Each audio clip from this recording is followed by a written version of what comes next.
अस्सलाम वालेकुम नाज़रीन, मैं हूं आपका मेज़बान खालिद जमील और आप देख रहे हैं मेरा यूट्यूब चैनल। 28 जनवरी इतवार के रोज़ पाकिस्तान तहरीक इंसाफ के सरबराह इमरान खान की अपील पर मुल्क भर में अवाम सड़कों पर आई, रैलीज़ की गई और इंतखाबी स्लोगन, इंतखाबी परचम और पार्टी परचम के साथ जो है कि भरपूर ताकत का मुजाहरा किया गया। इसके नतीजे में काफ़ी जो मुक़्तदर हल्के हैं उनके अंदर बेचैनी पाई जाती है। उनका ये ख्याल था कि पाकिस्तान तहरीक इंसाफ को जितना क्रैकडाउन किया गया, जितना दबाव में डाला गया, उनके कारकुनों को मुकदमात कायम किए गए, तो उसके बाद शायद ये इंतखाबात के रोज़ इतनी बड़ी तादाद के अंदर लोग नहीं निकलेंगे। लेकिन जिस अंदाज़ में गुज़श्ता रोज़ पाकिस्तान तहरीक इंसाफ के कारकुनों की एक बड़ी तादाद जो है कि वो बाहर आई और उन्होंने अपने एहतजाज भी किया और उन्होंने अपना जो इंतखाबी मुहिम का हक होता है, कॉन्स्टिट्यूशन ने भी इसको दिया हुआ, इलेक्शन एक्ट में भी है, उसको इस्तेमाल किया। उसके नतीजे में जो पाकिस्तान के ख़वास हल्के हैं उनके अंदर ये बेचैनी पाई जाती है कि अगर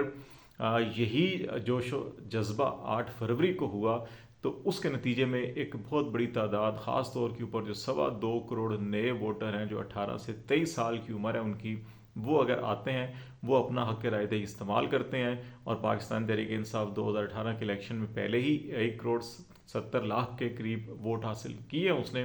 तो इस तरह जितनी भी पिछली कोई 1.5 साल की जो प्लानिंग थी वो सारी की सारी धरी की धरी रह जाएगी और पाकिस्तान तहरीक इंसाफ आसानी से जो आज़ाद पार्टी के नाम से जानी जाती है अभी, वो बआसानी से वो नंबर हासिल कर लेगी जो हुकूमत साजी के लिए दरकार होता है। तो यही वजह है कि आपको एक तरफ ये बेचैनी और दूसरी तरफ फिर अडयाला जेल में साइफर केस और तोशाखाना केस, ये 2 केसेस हैं जिनके अंदर अचानक जो है कि बहुत तेज़ी आ गई है और इतनी तेज़ी आई है कि इस दोनों केसेस के अंदर जो वकील सफाई होता है, जो मुल्ज़मान है, उनके वकला को जिरा करने का जो हक़ है वो ख़त्म कर दिया गया है। साइफर केस में पहले ख़त्म किया गया था, गुज़श्ता हफ़्ते जुमरात और जुम्मे को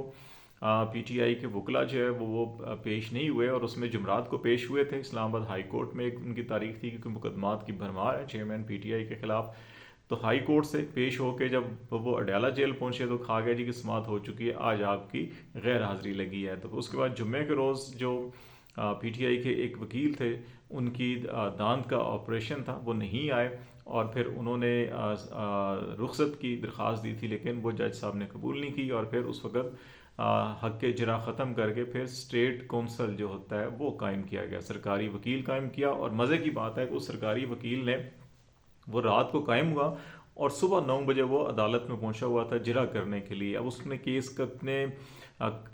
उसको डॉक्यूमेंट्स कब दिए गए, उसने कितने घंटे लगाए केस को स्टडी करने में, समझने में। जो दोनों मुल्ज़मान हैं शाह महमूद कुरैशी, इमरान खान, उनसे कोई मुशावरत भी उसने नहीं की कि अच्छा कि उनकी क्या राय है, सारे में उनका स्टेटमेंट क्या है, क्या सवाल करने हैं क्या नहीं करने, वो मुशावरत भी नहीं की। लेकिन वो बराह रास्त जाके वो जिरा करने लग गए। तो उसके ऊपर भी एतराज़ किया गया लेकिन वो एतराज़ मुस्तरद कर दिया गया और फिर अभी जो ओरिजिनल वकील थे वो भी अदालत में पेश हो गए लेकिन उनको नहीं सुना गया और फिर ये कहा गया कि नहीं, आपका क्योंकि हक़ ख़त्म कर दिया गया है तो इसलिए अब जो रियासत की तरफ से जो वकील मुकर्रर किए गए हैं वही इसके ऊपर जिरा करेंगे। इस तनाजुर के अंदर फिर जो अदालत है खसूसी उसके ऊपर अदम एतमाद किया गया, दरख्वास्त दी गई कि क्योंकि ये जज साहब पहले ही जिस अंदाज़ के अंदर इस केस को चला रहे हैं, 2 दफ़ा इस्लामाबाद हाई कोर्ट उनकी कार्रवाई को गैर कानूनी करार दे चुकी है और ये तीसरी दफ़ा ये इस केस की समाअत हो रही है और इसमें भी जिस तेज़ी के साथ काम आगे बढ़ाया जा रहा है तो उन्होंने कहा कि इसलिए हम आप पर अदम एतमाद करते हैं और कोई नया जज होना चाहिए, इसलिए हम आपकी अदालत में चाहते हैं कि समाअत ना हो। उस दरख्वास्त को भी फौरी तौर के ऊपर सुना गया और उसको मुस्तरद कर दिया गया। और ये सिचुएशन ये है कि जो अदालती टाइम अमूमन सुबह 9 से 3 बजे तक होता है लेकिन अडयाला जेल के अंदर रात 9-10 बजे तक जो है कि अदालतें कायम हैं और काम कर रही हैं। एक तरफ साइफर की और दूसरी तरफ तोशाखाना अदालत जो जज थे, जज मोहम्मद बशीर, उन्होंने बीमारी की वजह से रुखसत ली थी लेकिन उनको रुखसत नहीं दी गई हुकूमत की तरफ से। फिर उन्होंने अपनी दरख्वास्त वापस ले ली थी और कहा था कि मैं बिल्कुल ठीक हूँ। वो भी शाम गए रात गए तक जो है कि अडयाला जेल होते हैं और इस केस की समाअत कर रहे हैं। और उस केस में भी जो हक़ जिरा है वकील सफाई का वो ख़त्म कर दिया गया है और इमरान खान और बुशरा बीबी के अब वकील जो है कि उसके अंदर भी गवाहों पर जिरा नहीं कर सकेंगे। अब इसमें देखना है कि इसमें जिरा के लिए जो है कि क्या स्टेट कौंसल इसमें مقرر کیا جاتا ہے یا کیا لائعمل ہوگا، وہ بھی جو تازہ ترین سچویشن ہے وہ سامنے آ جائے گی۔ تو یہ دونوں چیزیں جو اس چیز کی عکاسی کرتی ہیں کہ اس کا مطلب یہ ہے کہ جو نجم سیٹھی یہ کہہ رہے تھے اور جو PMLN کے حلقوں کے اندر یہ بات تھی، اور ایون جو پنڈی اسلام آباد کے اندر بات کی جا رہی ہے کہ الیکشن سے پہلے پہلے عمران خان کو، پہلے یہ تھا کہ شاید ایک مقدمے میں سزا ہوگی، لیکن اب دکھائی دے رہا ہے کہ توشہ خانہ اور سائفر دونوں کے اندر ان کو الیکشن سے پہلے سزا دے دی جائے گی، اور یہ 5 یا 6 فروری یا اس سے پہلے جو ہے کہ ہو سکتا ہے۔ اور اس کے دو مقاصد اس وقت نظر آ رہے ہیں، ایک یہ کہ پاکستان تحریک انصاف کے ووٹرز کو ڈی مورلائز کیا جائے اور ان کو یہ تاثر دیا جائے کہ جو مرضی کر لیں آپ، ووٹ جیسے دے دیں، آپ آزاد ارکان جو ہے سارے منتخب ہو جائیں تو ان کی حکومت نہیں بننی، اور اس میں سزا جو ہے وہ کوشش کی جا رہی ہے کہ میکسیمم دی جائے۔ اگرچہ پروسیکیوٹر جو ہے وہ کیپٹل سنٹینس یعنی کہ سزائے موت مانگ رہے ہیں سائفر میں، لیکن سزائے موت تو شاید نہیں ہو، لیکن جو آج شاہ محمود قریشی نے بات چیت کی اڈیالہ جیل میں صحافیوں سے، اس میں انہوں نے کہا کہ جنرل باجوہ نے جب 3 رکنی کمیٹی گئی تھی ان سے ملاقات کرنے کے لیے، اس میں اسد عمر تھے، پرویز خٹک تھے اور شاہ محمود قریشی نے کہا کہ وہ تھے، ملاقات ختم ہوئی، پرویز خٹک اور اسد عمر وہاں سے روانہ ہوئے تو جنرل باجوہ نے ان کو روک لیا اور ان کو کہا کہ آپ اس سائفر کے معاملے میں پیچھے ہٹ جائیں اور اپنا قبلہ درست کریں، اگر ایسا نہ ہوا تو پھر آپ کو 12 سال کی جو ہے کہ وہ قید کی سزا ہوگی۔ اب یہ جو ساری صورتحال ہے وہی ہے، اب دکھائی یہ دے رہا ہے کہ سائفر میں کوئی 12-16 سال جو ہے کہ وہ عمران خان اور شاہ محمود قریشی کو سزا دی جا سکتی ہے۔ اتنی سزا میں ہوتا یہ ہے کہ فوری طور کے اوپر فیصلے معطل نہیں ہوتے اور ضمانت نہیں ہوتی جب تک یہ اپیل کا فیصلہ نہ ہو۔ تو اس کا ایک مقصد یہ ہے کہ اس قسم کی سزا دے کے پاکستان تحریک انصاف کے ووٹرز کو یہ میسج دینا ہے کہ جی کہ آپ الیکشن میں جس کو مرضی ووٹ دے دیں وہ کامیاب بھی ہو گیا، تو عمران خان اتنی جلدی نہیں آئے گا اور اس کو ہم نے 12 سال 16 سال کی قید دے دی ہے۔ اور بعض لوگوں کا خیال ہے کہ شاید اس میں کیپٹل سنٹینس بھی دے دی جائے تاکہ ووٹرز جو ہیں، کارکن عوام جو ہے، ان کے اندر اشتعال آئے، اور اگر اشتعال انگیزی میں کوئی کارروائی کی جائے تو اس سے پھر فائدہ اٹھاتے ہوئے 9 مئی جیسا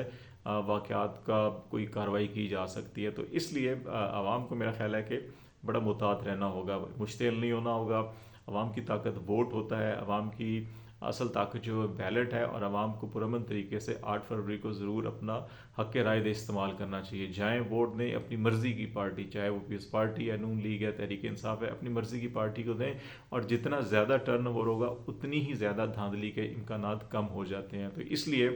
ابھی بھی جو طاقتور حلقے ہیں انہوں نے پیپلز پارٹی کو، PMLN کو یہ بڑا واضح پیغام دے دیا ہے کہ اب پولنگ ڈے کے اوپر وہ شاید کچھ نہ کر سکیں، اب آپ کو اپنے ووٹرز کو خود مینیج کرنا ہوگا۔ جتنا ڈی مورلائز کیا جا سکتا تھا، جو ہتھ کنڈے استعمال کیے جا سکتے وہ سارے ہو گئے، اور اب آخری ہتھ کنڈا جو ہے وہ عمران خان اور شاہ محمود قریشی کو ایک کیپٹل سنٹینس یا زیادہ سے زیادہ سزا الیکشن سے پہلے سنانا ہے، وہ بھی سنا دی جائے گی۔ اور اس کے ریئیکشن میں ڈی مورلائز ہوتے ہیں کارکن، یا اس کے نتیجے میں مشتعل ہوتے ہیں اور کوئی نیا معاملہ جو ہے کہ اٹھایا جاتا ہے، یہ ابھی آنے والے دن کا تعین ہوگا۔ لیکن الیکشن والے دن یہ صاف بتا دیا گیا ہے کہ اس دن اگر ووٹر نکل آیا، 50% سے اوپر ٹرنر ہوا، تو پھر رزلٹس کو مینیج کرنا مشکل ہو جائے گا۔ تو اس لیے پاکستان کے ووٹرز کو زیادہ سے زیادہ نکلنا ہوگا۔ اور زرداری صاحب بھی اس سارے صورتحال کے اندر، جیسے ہم پہلے بھی اپنے ویلاگس میں کہہ رہے ہیں کہ نواز شریف صاحب اس وقت جو ہے کہ 4تھے نمبر کے اوپر ان کی پارٹی ہے، پہلے نمبر پہ تحریک انصاف جو ان کے آزاد کینڈیڈیٹ ہیں سب سے زیادہ وہ ہوں گے، پھر اس کے بعد جو ہے کہ پیپلز پارٹی کے ہوں گے، پھر اس کے بعد کچھ الیکٹیبل جو ہیں وہ کامیاب ہوں گے، اور PMLN جو ہے کہ یہ ترتیب ہے۔ تو اسی لیے زرداری صاحب وہ کہہ رہے ہیں جی کہ وہ نون لیگ کے ساتھ نہیں اگلی حکومت کے ساتھ آئیں گے، بلکہ وہ JUI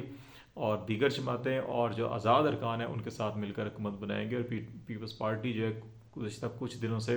soft corner Tehreek Insaf کے لیے بھی رکھے ہوئے ہے، اور ان کو بھی یہ میسج دے رہی ہیں کہ اگر ہمارے ساتھ مل کر چلیں تو پھر ان کے کیسز بھی ختم ہو سکتے ہیں، سزائیں بھی ختم ہو سکتی ہیں، اور جو